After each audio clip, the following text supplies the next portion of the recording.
장 1절부터 24절까지 한 목소리로 같이 읽으시겠습니다. 사람들에게서 난 것도 아니요 사람으로 말미암은 것도 아니요 오직 예수 그리스도와 및 죽은 자 가운데서 그리스도를 살리신 하나님 아버지께로 말미암아 사도된 바울은 함께 있는 모든 형제로 더불어 갈라디아 여러 교회들에게 우리 하나님 아버지와 주 예수 그리스도로 쫓아 은혜와 평강이 있기를 원하노라. 그리스도께서 하나님 곧 우리 아버지의 뜻을 따라 이 악한 세대에서 우리를 건지시려고 우리 죄를 위하여 자기 몸을 들이셨으니 영광이 저희에게 세세토록 있을지어다. 아멘. 그리스도의 은혜로 너희를 부르신 이를 이같이 속히 떠나 다른 복음 쫓는 것을 내가 이상히 여기노라. 다른 복음은 없나니 다만 어떤 사람들이 너희를 요란케 하여 그리스도의 복음을 변하려 함이라. 그러나 우리나 혹 하늘로부터 온 천사라도 우리가 너희에게 전한 복음 외에 다른 복음을 전하면 저주를 받을지어다. 우리 전 말하였거니와 내가 지금도 다시 말하노니 만일 누구든지 너희의 받은 것 외에 다른 복음을 전하면 저주를 받을지어다. 이제 내가 사람들에게 좋게 하랴 하나님께 좋게 하랴 사람들에게 기쁨을 구하랴 내가 지금까지 사람을 기쁨을 구하는 것이었다면 그리스도의 종이 아니니라. 형제들아 내가 너희에게 알게 하노니 내가 전한 복음이 이 사람의 뜻을 따라 된 것이 아니니라. 이는 내가 사람에게서 받은 것도 아니요 배운 것도 아니요 오직 예수 그리스도의 계시로 말미암은 것이라. 자, 우리가 갈라디아서를 우리가 공부하기 위해서 어디를 배웠죠? 사도행전 13장 14장을 통해서 갈라디아 교회, 즉 갈라디아 지방의 남부에 있는 교회들에게 형성이 돼가지고 거기에서 이제 여러 가지 일들이 나타난 것을 이제 해결코자 주신 말씀이 갈라디아서라는 그 서신이 되겠습니다. 이 사도 바울께서는 이 갈라디아 교회 식구들을 굉장히 사랑했는데 그 시간적인 그 연대별로 보면 시작하는 연도가 1차 전도 여행 때 교회가 세워졌기 때문에 AD 46년서부터 48년도 학자마다 조금의 차이는 있으니까 1, 2년은 그냥 감수하고 들으시기 바랍니다. 그리고 이 서신을 보낼 때가 54년도에 3차 복음 전도 때인데 갈라디아서가 어디서 쓰여졌느냐 아주 말이 분분해요. 에베소다, 로마다, 또 한 군데가 있는데 그래서 세 군데가 이렇게 있는데 뭐 어디서 쓰여져 있는 건 중요하지 않습니다. 그러니까 3차 전도 여행 때 갈라디아에서 있는 형제들에게서 온 분들이 소식을 전해주고 나서 급하게 만들어서 글로써 써준 것이 갈라디아서입니다. 그러니까 이 서신이 54년에서 55년 사이에 쓰여졌다고 하니까 복음이 받은 지 거의 9년 정도 됐을 때에 이 편지가 간 겁니다. 구원받고 나서 말하자면 10년 정도 된 세월 속에서 이제 문제가 이제 심각하게 일어났던 부분에 대해서 이 문제를 해결하고자 이 서신을 썼다 그런 얘기죠. 그런데 우리가 이 배경 설명을 조금 우리가 이해를 해야 됩니다. 갈라디아 아까 우리가 이제 지난번에 말씀을 배웠는데 그 속에서 갈라디아 교회가 이고니온, 로스트라, 더베 뭐 이런 교회들인데 그 교회에 다양한 사람들이 거기에 있었다는 거죠. 유대인도 있었고 이방인도 있었고 뭐 그런 다양한 계층 사람들이 거기에 다 있었던 거예요. 종도 있고 그 나라를 치리하는 관직의 높은 사람들도 이제 하나님을 믿고 주님 몸된 교회에 들어와 있단 말이죠. 그런데 여기에 그 상황적으로 유태인 구원받은 사람들도 이 교회에 복음 전하간 게 아니라 구원받은 사람을 말하자면 그 세우기 위해서 유대인 형제들도 가서 얘기하는 거예요. 그러니까 아니 바울과 바나바는 그렇게 말 안 했는데 근데 그 예루살렘에 있던 구원받은 사람이 와가지고는 교사들이 와가지고는 야, 바울과 바나바가 복음 전했지만 너희들이 율법을 지켜야 돼. 이를 가르친 거예요. 근데 거짓 교사라고 따로 있습니다. 유대에서 온 사람들 말고 따로 유대인 거짓 교사들. 그건 구원도 안 받은 사람들이 복음까지도 변질해서 말을 하는 거예요. 그러니까 굉장히 갈라디아 교회가 아주 혼탁한 그 혼돈 상황이 들어있는 거예요. 그러니까 뭐 바울 말 들으면 이게 맞는 것 같고, 유대인 교사 말 맞으면 구원받아도 그래야 될 것 같고, 유대인들이니까. 또 유대인 악한 그 교사들 말 들으니까는 야, 우리가 구원받은 게 잘못됐다, 막 이 정도까지 굉장히 다양한 그러한 일들의 상황이 벌어져 있던 그런 상황에서 갈라디아라는 서신이 이제 들어가게 된 겁니다. 사도 바울이 그러면 사도 권한을 받았다고 이제 주장하는 내용이 1절서부터 이제 인사를 하면서 이제 말을 이제 하게 되는 거죠. 그 1절을 읽어보겠습니다. 사람들에게서 난 것도 아니요 사람으로 말미암은 것도 아니요 오직 예수 그리스도와 및 죽은 자 가운데서 그리스도를 살리신 하나님의 아버지로 말미암아 사도된 바울은, 이렇게 말했거든요. 종전에 11사도는 예수님께서 직접 선택을 해가지고 11사도가 임명이 됐습니다. 그리고 사도에 대해서 말씀을 드리면 마띠아라는 사람이 12사도에 속했는데 사도일까요? 사도 아닐까요? 어떻게 생각하세요? 예수님의 제자는 가능합니다. 사도는 12사도를 임명했다가 유다는 자길로 가서 목매달아 죽었고요. 떨어지면서 창자가 꿰서 터져 죽었고, 그리고 하나가 없어졌기 때문에 그때 당시에 그 제자들의 생각 속에는 12명이래 12사람이라야 교회를 치리한다고 생각을 했고, 그래서 자기들 나름대로 한 사람을 뽑은 거예요. 믿음이 출중한 사람들을. 근데 성령께서는 사도 바울이 12번째의 사도로서 하나님이 직접 임명하신 거예요. 근데 마띠아는 사도들이 임명한 것이고 이 사울은 하나님이 직접 임명한 거예요. 그렇게 아시길 바라고, 12번째의 사도는 직접 예수님이 임명을 해줘야 사도가 됩니다. 제자나 뭐 그건 관계없지만 사도는 예수님이 친히 임명을 해야 되고, 자, 친히 임명하는 걸 보겠습니다. 사도행전 9장을 보시겠습니다. 사도행전 9장 6절을 보시겠습니다. 사도행전 9장 6절을 보시면 같이 읽겠습니다. 네가 일어나 성으로 들어가라. 행할 것을 네게 이를 자가 있느니라 하시니. 자, 이제 4절 한번 읽겠습니다. 땅에 엎드려져 들음에 소리 있어 가로되 사울아 사울아 네가 어찌하여 나를 핍박하느냐 하시거늘 대답하되 주여 뉘시오니이까 가라사대 나는 내가 핍박하는 예수라. 자, 친히 예수님이 이제 그 사울을 이방인의 사도로 임명하기 위해서 다메섹 도상에서 그를 만나게 된 거죠.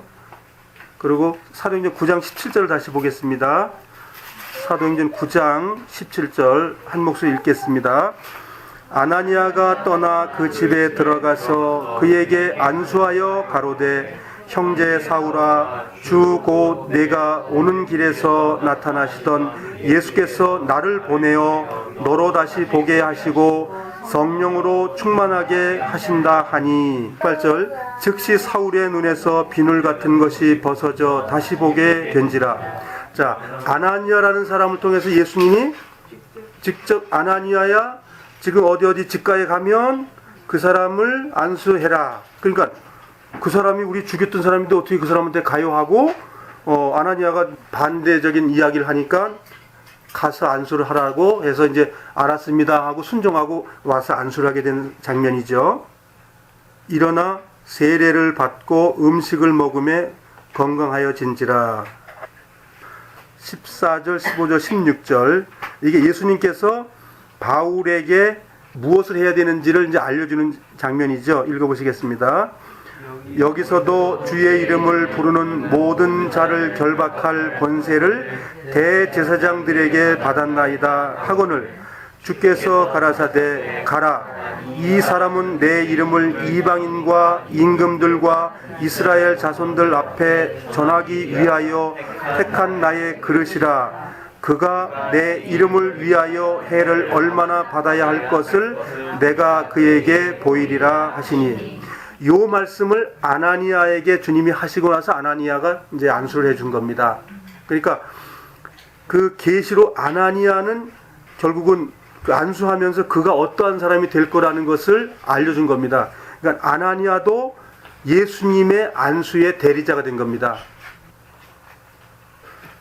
사도행전 13장을 보겠습니다. 사도행전 13장을 보시면 지난번에 우리가 묵상했던 내용입니다.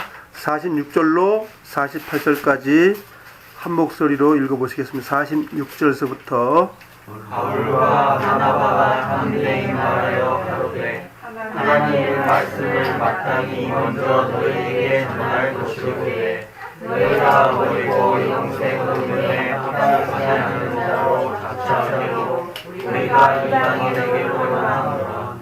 주께서 이같이 우리를 명하시되 내가 너를 이방의 빛을 삼아 너로 땅끝까지 구원하게 하리라 하셨느니라 하니, 이방인이 듣고 그리하여 하나님의 말씀을 참사하며 영생을 주시고 작정되는 자는 다 믿어라. 네.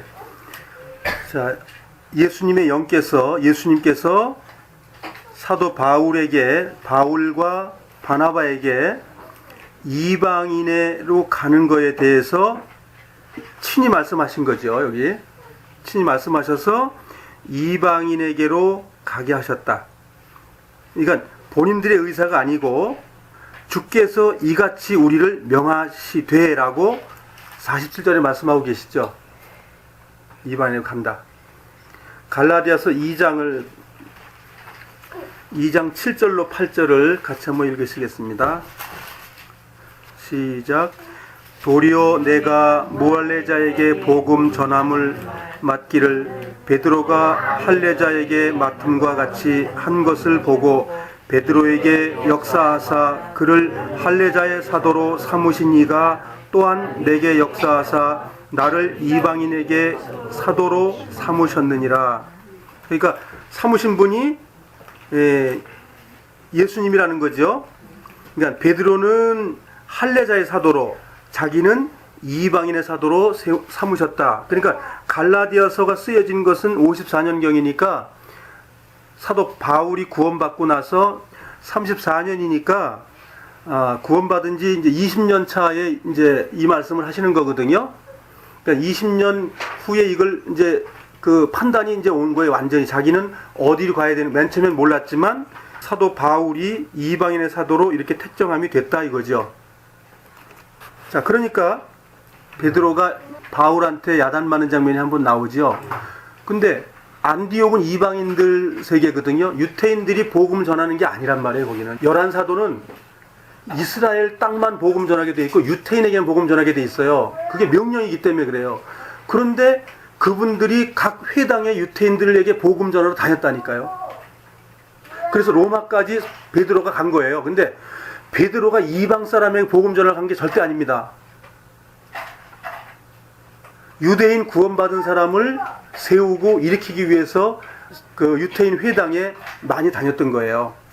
그러니까 베드로하고 연결된 예루살렘에 구원받은 교사들이 다니면서, 그러니까 유태인들을 세우다 보니까 사도 바울하고 교리적으로 엉키는 부분이 생긴 거예요. 이 부분을 이해를 하셔야 됩니다. 이게 굉장히 중요한 내용이에요. 그러니까 성경을 이해하기 위해서는 이게 필요해요.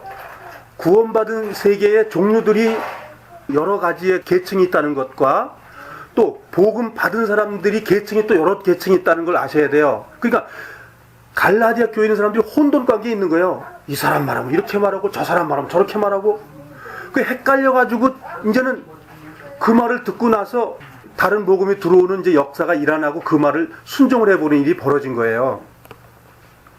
사도 바울은 이제 갈라디아 교회에게 내가 12번째 사도로서 내가 하나님께로 내가 이렇게 임명받은 사람이다. 자기 입장을 확실하게 설명을 한 거예요. 내가 말한 거 이거 흩은 얘기가 아니야. 내가 만들어낸 얘기가 아니야. 라고 그 갈라디아 교회에게 말씀을 이제 전한 겁니다. 2절입니다. 함께 있는 모든 형제로 더불어 갈라디아 여러 교회들에게 우리 하나님 아버지와 주 예수 그리스도로 쫓아 은혜와 평강이 있기를 원하노라. 여기 보면 저 3차 전도 여행 때 같이 갔던 그 일행이 그 얘기를 듣고 다 함께 갈라디아에 있는 형제자매들을 걱정하고 그분들이 마음적으로 안식하기를 원한다는 말을 이제 하고 있는 거죠. 4절, 그리스도께서 하나님 곧 우리 아버지 뜻을 따라 이 악한 세대에서 우리를 건지시려고 우리 죄를 위하여 자기 몸을 들이셨으니 영광이 저에게 세세토록 있을지어다. 아멘. 그리스도인들이 당연히 예수님을 영화스럽게 하고 존경하고 그분을 섬겨야 되는 것을 이제 말씀을 한 거죠. 본인들이 그러고 있다. 그분이 워낙 우리에게 귀한 분이었고 우리에게 죄를 사하신 분이었기 때문에 이제 그렇게 말하고 이제 인사를 이제 매듭을 짓는 겁니다. 6절 다 같이 읽겠습니다. 그리스도의 은혜로 너희를 부르신 이를 이같이 속히 떠나 다른 복음 쫓는 것을 내가 이상히 여기노라. 그러니까 인사가 끝나자마자 한 말이 뭐냐면 그리스도의 은혜로, 그리스도의 은혜를 우리가 배웠잖아요. 예수 그리스도가 십자가 못 박혀 돌아가시면서 구약에 나타난 메시아가 그분이었는데 그분이 우리의 죄를 다 해결한 어린 양이었었다라고, 그것이 복음인데 그걸 받아들였는데 너희를 부르신 이를 이같이 속히 떠나, 그러니까 그리스도의 은혜를 받았는데 10년 그 사이에 마음이 변해가지고 빨리 떠났다 이거죠. 10년도 안 돼가지고 떠났으니까 너희들 마음이 빨리 변했다, 책망하는 거죠. 속히 떠나, 그러니까 종전에 그리스도의 그 은혜의 복음에 있다가 떠나버린 거예요. 그 주변에 여러 가지 그 말들 때문에 어그러진 그 유태인의 그 악한 교사들, 또 유태인의 구원받은 교사들이 와서 말한 것 때문에 혼돈 가운데 있었던 거예요. 그러다가 구원받은 그때 그 사도 바울과 바나바가 복음을 전했는데 그 복음을 받아들인 것을 잃어버리고 그 10년 사이에 다른 사람의 말을 이제 들었다 그 얘기예요. 그래서 들었더니 뭘 들었냐면 다른 복음을 쫓는 것을 내가 이상히 여기노라. 그럼 다른 복음이 무엇이냐? 갈라디아에서 이 다른 복음 때문에 설명이 시작을 하는 겁니다. 이게 1장에 문제를 제기하고 그 문제를 계속적으로 변증론적으로 설명해 나가면서 풀어주는 내용입니다. 이게. 그래서 다른 복음이 무엇인지 한번 보겠습니다. 사도행전 15장을 보겠습니다. 사도행전 15장 1절을 어떤 사람들이 유대로부터 내려와서 형제들을 가르치되 너희가 모세의 법대로 할례를 받지 아니하면 능히 구원을 얻지 못하리라 하니. 자, 굉장히 이제 그 사도 바울이 복음 전한 것하고 이제 다른 말이잖아요. 율법으로 구원받는 것이 아니고 예수 그리스도의 은혜로 구원받은 것입니다라고 가르쳤는데 유대인들이 와서 그것만 가지고 안 됩니다. 할례 받으세요. 또 절기를 지키세요. 월삭을 지키세요. 그렇게 돼야 구원받습니다 라고 가르친 거예요.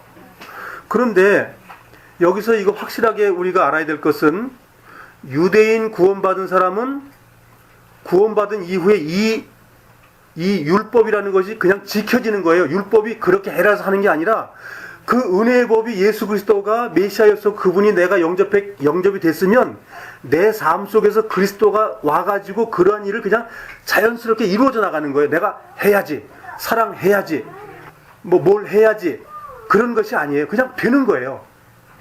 그런데 유대인만 있었던 것이 아니고 이방인도 있고 종도 있고 천민도 있고 이러다 보니까 굉장한 혼란이 온 겁니다. 이게 지금 다른 복음이라고 이렇게 얘기한 겁니다. 다른 복음은 그리스도 은혜 말고 너희들이 율법 지켜야 구원받는다라고 하는 거. 이게 다른 복음입니다. 이때는 아주 순수한 다른 복음이 나온 거죠. 근데 이게 다른 복음은 교회사 때마다 다 있어요. 고린도 교회도 또 다른 복음이라는 말이 또 나오고 그러거든요. 그러니까 구원받은 그리스도인들이 모이는 곳마다 다른 복음이 들어갑니다. 그래서 분별할 수 있는 힘은 우리가 말씀 앞에 나가서 분별한 힘을 주님께로 받으셔야 된다는 거예요. 7절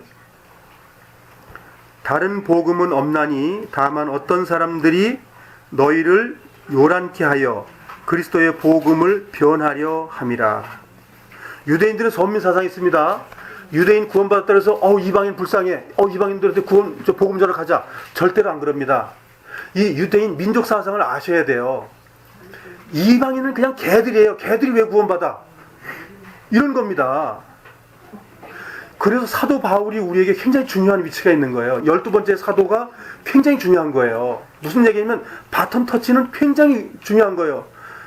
그 가룟 유다가 만일 가룟 유다 죽지 않았다 그러면은 11사도 중에서 다른 사람이 이방인의 사도로 하나님께 점질해야 되는데, 근데 이 사울이야말로 완벽하게 12번째 사도가 되고 그가 이방인을 위해 전 세계의 교회를 세울 수 있는 사람으로서 하나님께서는 어려서 태서부터 선택했다고 사도 바울이 고백하잖아요.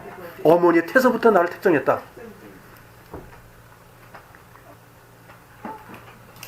고린도후서 11장을 보시겠습니다. 몇 장 전에 보시면 고린도후서 11장입니다. 고린도 교회도 똑같은 상황이 벌어져 있습니다. 고린도후서 11장 4절 되겠습니다. 고린도후서 11장 4절 찾으셨으면 함께 읽으시겠습니다. 만일 누가 가서 우리의 전파하지 아니한 다른 예수를 전파하거나 혹 너희의 받지 아니한 다른 영을 받게 하거나 혹 너희의 받지 아니한 다른 복음을 받게 할 때에는 너희가 잘 용납하는구나. 자, 고린도 교회도 또 용납을 해버려. 왜 그런 줄 아셔요? 순전히 다 이방인들만한테 얘기한 게 아니라 그 고린도 교회 식구 중에서 유대인들이 굉장히 많거든요. 유대인은 상권을 쥐고 있기 때문에 고린도 교회는 굉장한 상권이 있는 그런 곳이에요. 유대인들이 상권을 거의 다 쥐고 있다고요. 근데 회당에 모여서 복음을 전했더니 구원받은 사람들이 많은데, 이 사람들은 유대 우월주의를 가지고 있는 사람들이 구원을 받았어도 그 속에서 함께 교회 안에서 그걸 누리려고 하니까 유대교 교사들이 잠깐 와서 가르치고 하다 보니까 다 미혹돼 버리는 거예요. 즉 말하자면 지금 구원파 속에서 그 미혹됐다는 게 뭐냐면 뭐 Y라든가 뭐 P라든가 뭐 L이라는 사람이 말하는 내용하고 같은 내용이 되는 거예요. 그리고 그것보다 더 엄청난 지금 이 현세에 와서는 다른 예수를 예수님이라고 믿고 따르는 사람들이 많이 있단 말이에요. 안상홍이라든가, 안상홍의 부인을 지금 뭐 한울의 뭐 부인이라고 해서 섬긴다든가, 또 정명석 JMS를 뭐 예수님이라고 한다든가, 또 이만희 씨가 지금 뭐 예수님이라고 한다든가, 그런 많은 것들이 지금 이 땅에 있는 거예요. 그러니까 우리가 말씀 앞에 확실히 거하지 못하면 분별이 안 되는 거예요. 그래서 성경은 우리에게 뭐라고 말하냐면 천사가 와서도 믿지 말아라. 근데 주변 사람들이 야 이거 맞는 거야. 어? 뭐 그분들은 뭐 성경을 왜곡돼 가지고 풀기 때문에 사람들이 성경을 모르면 그래.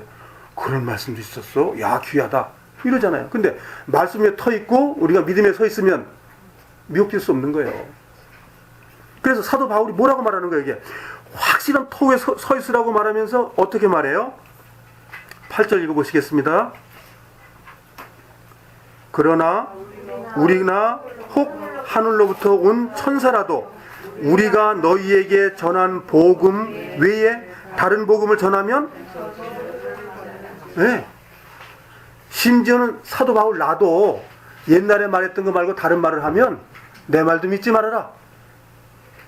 그리고 그 권위를 세우기 위해서 천사가 말했다 하더라도 믿지 말아라. 그리고 저주를 받는다는 표현을 써가지고 아주 완강한 표현을 쓰는 거예요. 이거 외에는 아니다. 그리스도의 은혜의 복음 외에는 아니다라고 굉장하게 아주 뭐 칼로 못 자르듯이 얘기하는 겁니다. 이거는. 디모데전서 1장을 한번 보시겠습니다. 디모데전서 1장. 디모데전서 1장 3절을 읽어보시겠습니다. 1장 3절, 4절, 5절까지 읽어보시겠습니다. 갈 때에 너희를 권하며 에베소에 머물라 한 것을 어떤 사람들을 명하여 다른 교훈을 가르치지 말며 신하와 끝없는 족보에 창념치 말게 하려 함이라.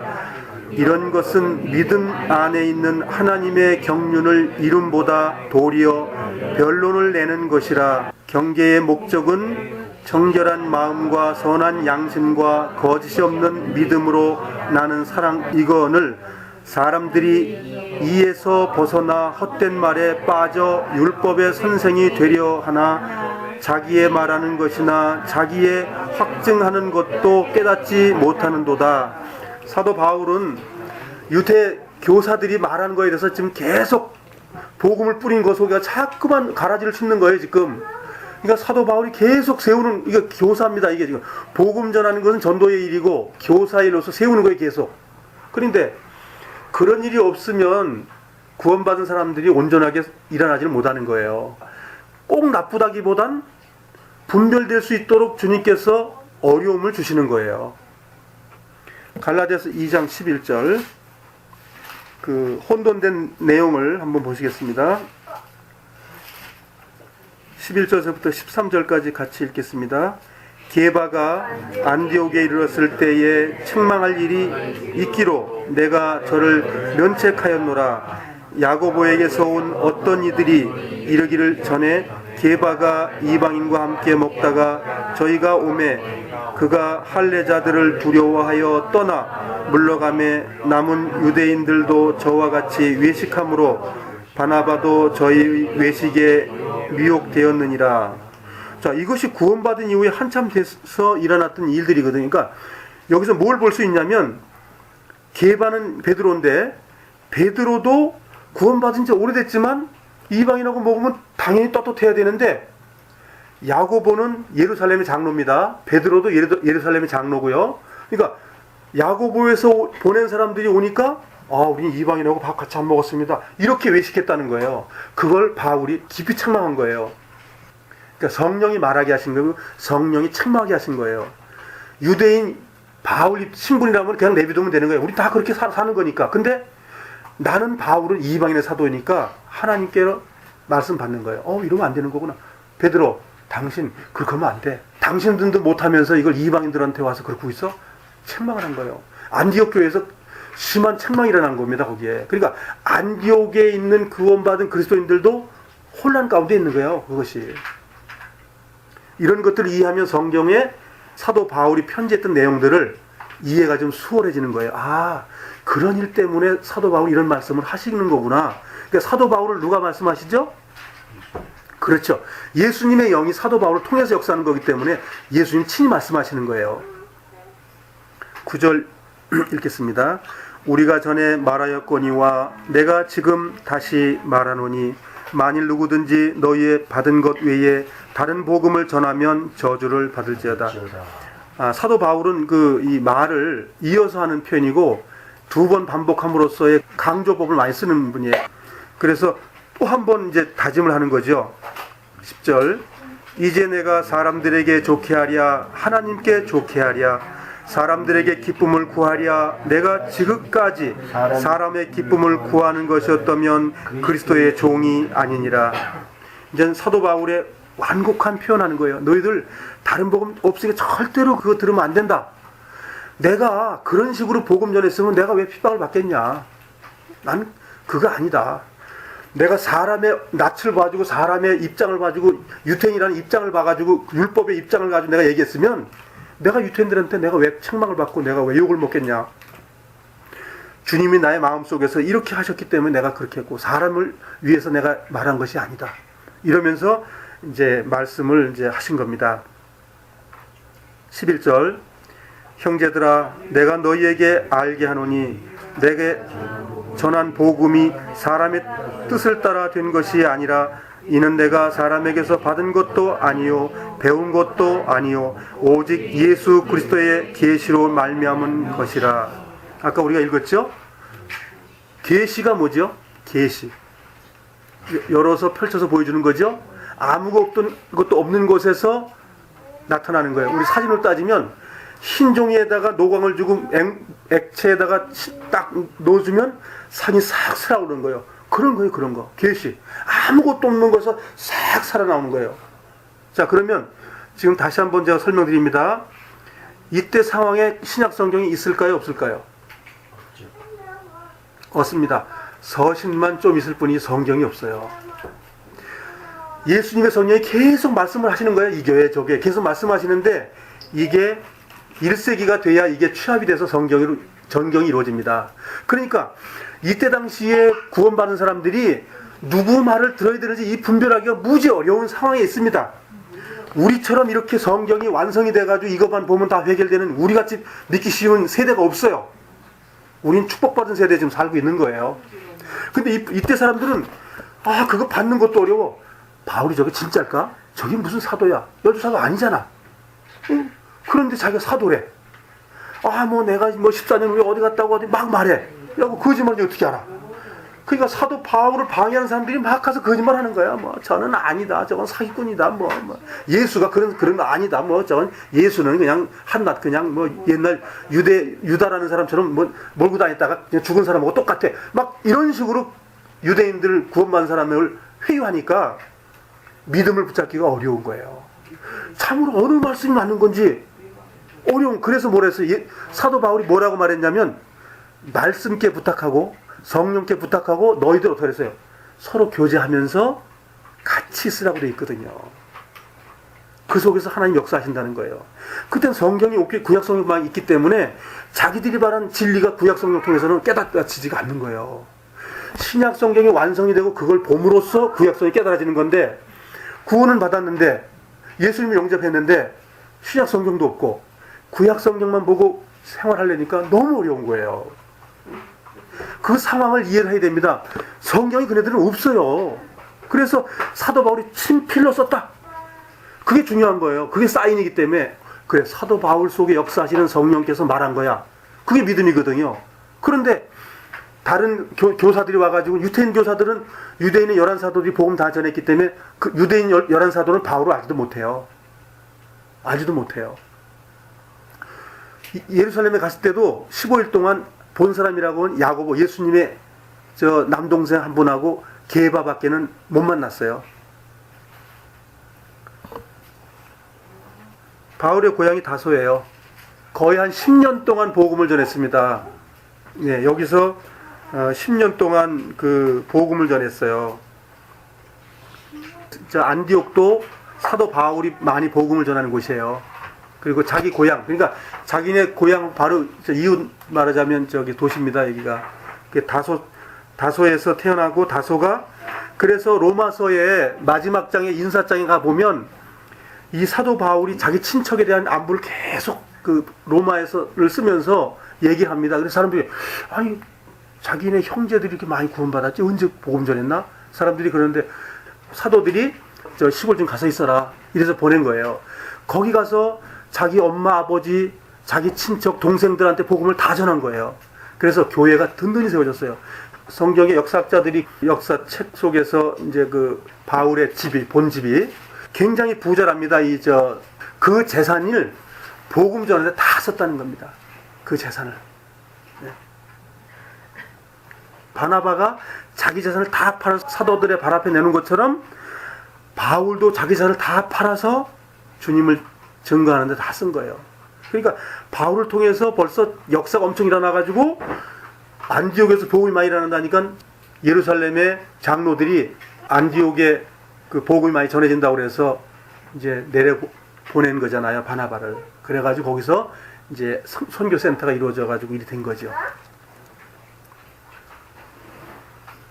13절입니다.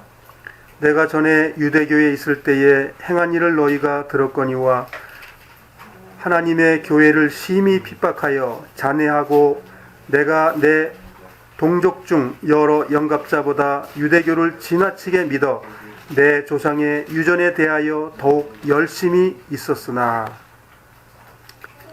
자, 이제 사도 바울이 예수님을 만나기 전에는 어떤 사람이죠? 예루살렘의 종교 지도자들, 그러니까 말하자면 율법의 종로로서 했던 사람이에요. 그런데 그것이 예수님을 만난 이후에 누구 종이 된 거죠? 은혜의 종이 된 거잖아요. 완전히 다른 삶을 사는 율법의 종이 됐다. 그러니까 세상의 일의 종로로서 하고 있다가 하늘나라의 종로로서 바뀐 거예요. 구원받을 때 우리도 이렇게 된 거거든요. 우리의 삶의 위치가 바뀌었다고요. 그래서 이제 여기서부터 이제 문제를 풀어나가는 겁니다. 여기서부터. 자, 율법으로 살던 사람이 은혜를 받았는데 율법을 주장하는 무리들에게 이제 말을 할 때 자기 말을 하게 되는 거예요. 자기 말. 다른 사람 말이 아니고 자기 말을 하는 거예요. 내가 이런 사람이었단 말이야. 그런데 은혜 가운데 예수 그리스도의 복음의 은혜로서 내가 이렇게 됐기 때문에 너희들이 거기 들어가는 거 아니야. 신앙생활 너희들이 그렇게 하는 거 절대 아니야. 그것을 갈라디아에서 우리에게 표현해 주는 거기 때문에 갈라디아가 너무너무 중요한 성경인 거예요. 우리에게 성화를 가르쳐주는 말씀이에요. 율법을 지킴으로써 의로워지는 게 아니라 우리 삶 속에 율법이 이루어진다는 겁니다. 다음에 공부할 때 그게 나올 거예요. 사복음서에 예수님께서 말씀하실 때 율법을 내가 완성하러 왔다. 폐하러 오지 않았다. 근데 어떤 데는 뭐 율법을 뭐 버린 것처럼 표현한 그런 그 번역본이 있어요. 그게 아니거든. 율법이 온전한 것이고 필요한 것이라고 성경은 예수님은 말씀하고 있는 거예요. 왜 필요하냐? 그것이 있어야 우리가 신앙생활해요. 그것이 없으면 우리 신앙생활 못합니다. 그것이 있어야 우리가 주님 앞에 상급을 받아요. 그것이 앞으로 우리가 이제 이 갈라디아서를 공부하면서 우리가 함께 교제해야 될 내용입니다. 15절 보겠습니다. 그러나 내 어머니의 태로부터 나를 택정하시고 그랬죠? 뭐 구원받을 때는 34년이니까는 AD 1년에 태어났다고 그래요. 바울이 뭐 그 이제 뭐 학자마다 조금 왔다 갔다 하긴 하는데 그냥 AD 1년이라고 그러면 예수님보다 나이를 한 3, 4살 덜 먹은 거예요. 그러니까 이때 당시에 나이가 이제 이제 한 5세 정도 말씀을 이제 보낸 겁니다. 이게 그 나이 때에. 그래서 그렇게 구원은 34살 때에 구원받았지만 이제 그가 고백할 때는 그러나 내 어머니의 태로부터 나를 택정하시고 은혜로 나를 부르신 이가 그 아들을 이방에 전하기 위하여 그를 내 속에 나타내시기를 기뻐하실 때에 내가 곧 혈육과 의논하지 아니하고 또 나보다 먼저 사도된 자들을 만나려고 예루살렘으로 가지 아니하고 오직 아라비아로, 여기 아라비아는 저기 애굽 그쪽 얘기하는 거 아닙니다. 다시 다메섹으로 돌아갔노라. 자, 이 사이에 이제 주님과 깊은 교제가 있을 이 시간입니다. 그리고 여기에 고향집에 갔는데 이제 고향집에 가서 이제 어머니의 말을 들었지 않겠습니까? 어머니의 말을 듣는 거예요. 이거는 이제 말하자면 야사에 나오는 얘기입니다. 부모가 이제 그 바울을 율법을 가르치기 위해서 예루살렘에 보낸 것은 종교인이 되기 위해서 보낸 거거든요. 그러니까 이 엄마는 한나 같은 엄마예요. 아들을 낳으면 내가 하나님께 바치겠습니다. 그렇게 해서 예루살렘에 간 사람이 사도 바울이에요. 그래서 뭐냐면 어머니의 태로부터 택정받았다. 그렇게 말하는 겁니다. 성경은 어디도 이걸 증명할 수 있는 단어는 없어요. 본인 스스로 말했기 때문에 이건 예수님께서 바울을 통해서 말씀하신 거니까 진리라고 받아야 되는데 그 외에 다른 성경적인 근거로서 내가 어렸을 때 한나처럼 사무엘을 하나님께로 드리겠다고 하는 그 고백한 것처럼 그렇게는 안 나와 있지만 이제 성경학자들이 그 옛날에 그 문헌들을 뒤져가지고 보면 이제 바울의 위치가 그 위치예요. 근데 하나님이 쓰시는 사람들은 다 그랬거든요. 엄마들이 보통 예수님도 태에서부터 그래 됐잖아요. 한나도 태에서부터 그랬고 다 그런 식으로 했어요. 또 요한도 태에서부터 그래가지고 하나님께 드렸고 나시린이거든. 술도 거의 안 먹이고 근데 이 바울이 나시린으로 살았어요. 나시린이에요. 삼손도 아이를 낳으면 그렇게 하겠다고 고백을 했고 그래서 성경은 한 줄로 다 이것이 이어지는 거예요. 그래서 이 고백은 우리가 뭐 말씀이니까 믿어야 되지만 주변의 다른 이 내용들로도 부모가 아들을 10살인가 9살 때 예루살렘으로 보냈다고 그래요. 바울을. 그러니 그 깐난쟁이를 예루살렘까지 보내려고 그러면 굉장히 먼 거리거든요. 그 깐난쟁이를 거기다 던져준 거예요. 근데 얘가 얼마나 영특한지 몰라. 말하자면 천재.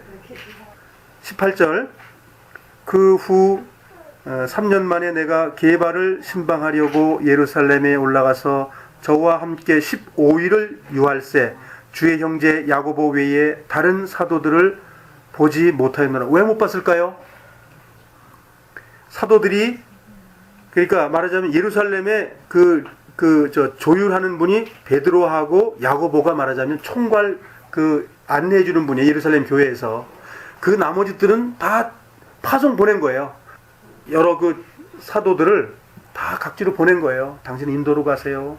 당신은 이디오페로 가세요. 계속 그런 식으로 한 거예요. 근데 이디오페로 보내면 이방인한테 보낸 거 아닙니다. 그거 꼭 아셔야 돼요. 유대 회당에 보낸 겁니다. 유대 회당에. 잘 아셔야 돼요. 흩어져 있는 내 백성들에 보낸 겁니다. 이거 꼭 아셔야 돼요. 꼭 아셔야 될 일이에요, 이게. 그래서 바울의 위치가 얼마나 높은 위치인지를 잘 아셔야 되는 거예요. 그래서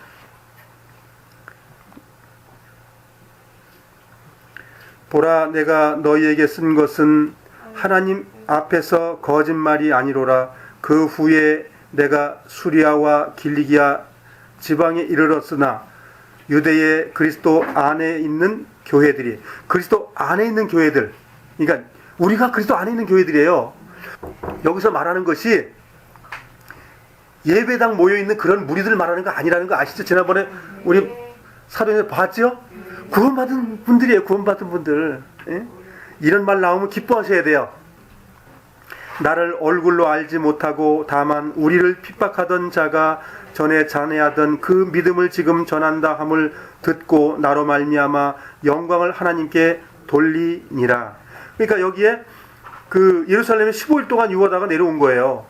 그래서 수리아와 길리기아 다소에 있는 거거든요. 그러니까 사도 바울이 수리아 안디옥이고 길리기아는 다소 자기 태어난 도시예요. 큰 도시입니다. 길리기아 다소가 아주 상행위가 많고 유대인들이 돈에 거기에 상권을 다 쥐고 있는 그런 동네입니다. 여기가.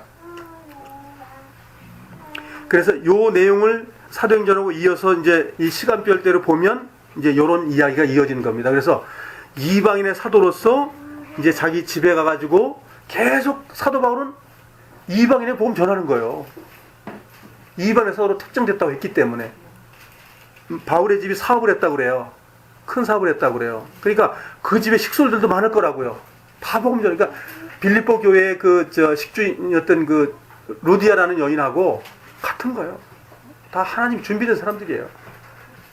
그래서 설명을 드리면 이때 당시에 구원받은 그리스도인들이 우선 구약 성경 외에는 없었고 신약의 예수 그리스도 통해서 구원받았고 주변 상황은 아주 복잡한 상황이고 구원받았다고 말하는 사람도 여기저기 많고 그리고 가르치는 교사들도 신약의 교재가 말하자면 성경이 신약이 완성이 안 됐기 때문에 많은 종류의 말들이 있고 이단 교리가 들어와 있고 그래서 신약교회의 제일 큰 나쁜 교리가 뭐냐면 영재주의입니다. 영재주의. 그러니까 복음을 제일 반대하게 그리스도인들을 망가뜨리게 하는 이론이 영재주의예요. 영만 구원받으면 되지 육신은 그때 당시에 육신들이라고 하는 건 다 아주 거짓된 거예요. 막 그냥 추잡하고 너무 더럽고 막 이런 것들이 너무 더러운 곳에 복음이 들어갔기 때문에 거기서 구원받은 사람들이 온전해지기라는 건 엄청 어려운 겁니다. 그네들이 복음을 지키고 자기 자신을 지킨다는 것이 얼마나 큰 고난인지 모르는 거예요. 그 영지주의인데 그것이 복음 있는 곳에 항상 달아붙는 거예요. 육체를 신뢰하지 않지만 이 육체가 경건하고 선하고 거룩해져야 되는데 이걸 안 가르치니까 사람들이 다 구원받으면 됐지 뭐. 그 다음 죄지면 어때? 부어라 마셔라? 괜찮아? 뭐 회개도 하지 뭐. 다 해결됐는데. 그래서 심판대가 뭔지를 모르기 때문에 그러는 거거든요.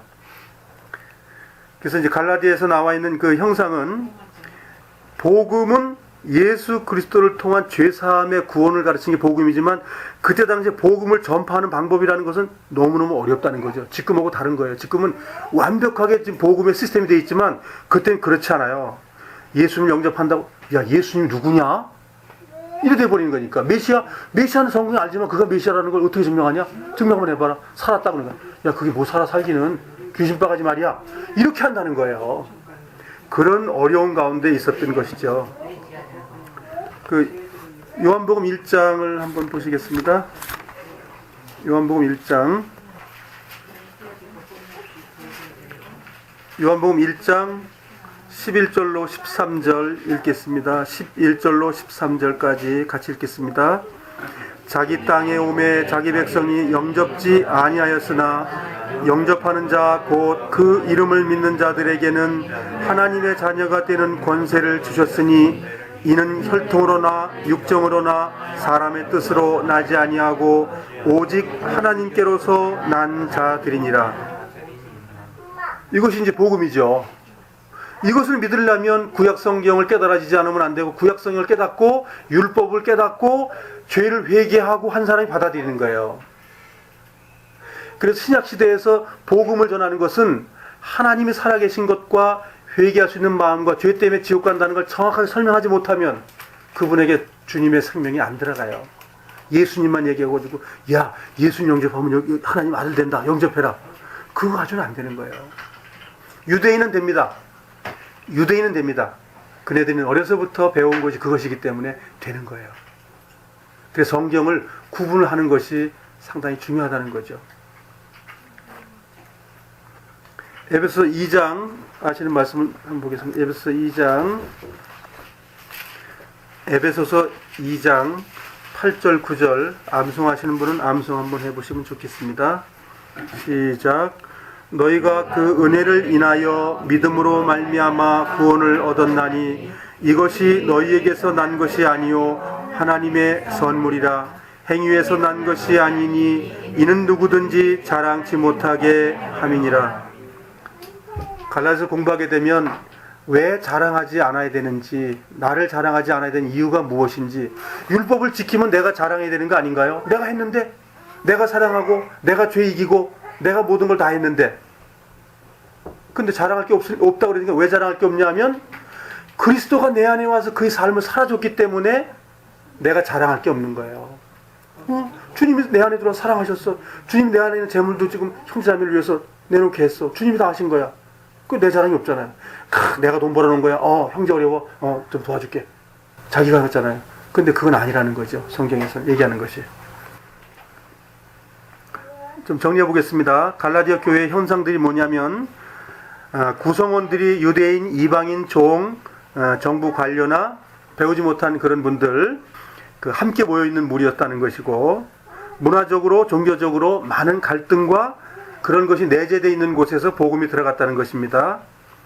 그리고 새로운 교리가 생겼어요. 유태교를 믿다가 새로운 예수교가 생기다 보니까 그 종교적인 그 갭 속에 나오는 많은 것들이 있었던 거죠. 관습이라든가 절기라든가 이런 것들이 굉장히 어려웠던 거예요.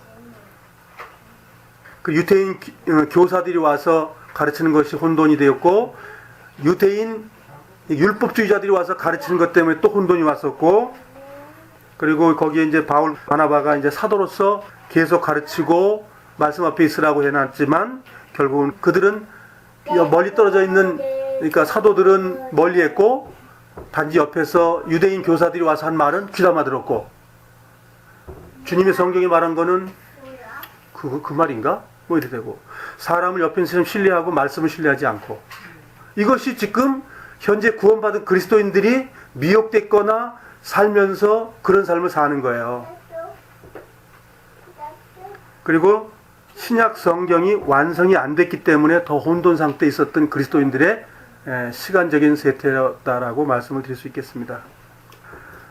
지금의 우리 세대의 구원파 중에서 그분들이 일하고 있는 걸 보면 하나의 교단화되어 있고, 주님의 성경적인 가르침과 교회관이 사라졌어요. 우리가 주님의 몸이고 교회인데 모여 있어야 뭐 된다라는 그런 하나 이론을 다시 만들어 놓고, 거기에 모든 구원받은 그 사람을 꽉 잡아 놓고 자기들이 하고자 하는 걸 다 하는 거죠. 성령이 하고자 하는 걸 하는 게 아니라 자기들이 하고자 하는 걸 다 하고 나서 성령이 한 거야라고 거짓말하고 있는 그런 일들이 많이 벌어진 거죠.